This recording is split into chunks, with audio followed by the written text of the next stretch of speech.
Ms Mikakos has resigned from her role as Victorian Health Minister after Premier Daniel Andrews named her as the person responsible for the state's hotel quarantine program.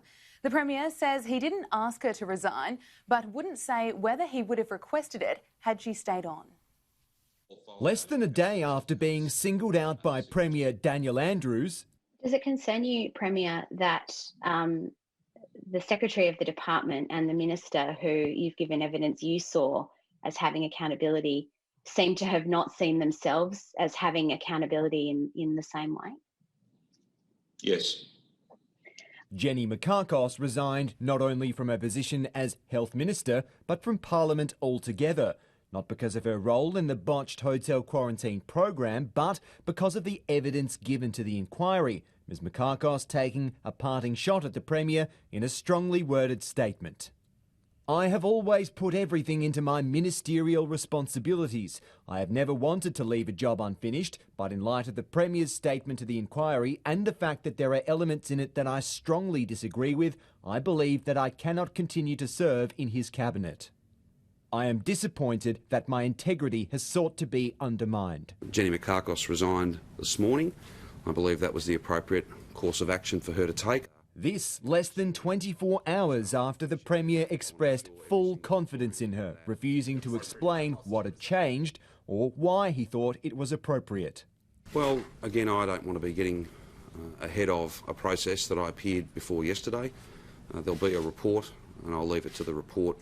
The Premier not revealing whether he would have pushed her if she hadn't jumped. No, Minister Mikakos resigned.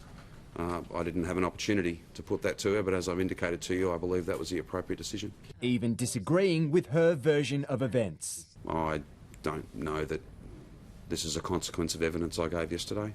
I don't know that there's a link. It's clear there's no love lost between the two. Ms Mikakos did not even inform the Premier of her decision before she wrote to the Governor. I did not speak with the Minister before she resigned, and I have not spoken to her since.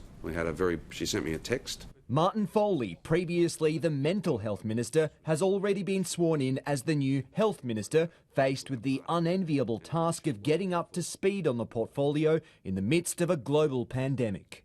I look forward to working with those professionals and communities to continue the driving of those infection rates down.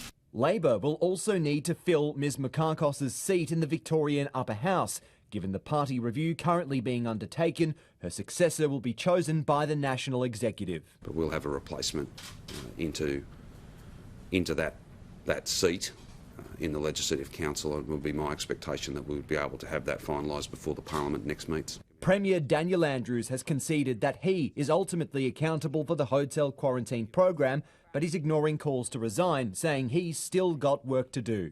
It's about time Daniel Andrews followed Ms Mikakos out the door and gave Victoria a fresh start under leadership that we can trust. No, I will not. I don't run from problems and challenges. While the coronavirus caseload may be improving by the day, the state of the government appears to be deteriorating. Patrick Murrell, Sky News, Melbourne.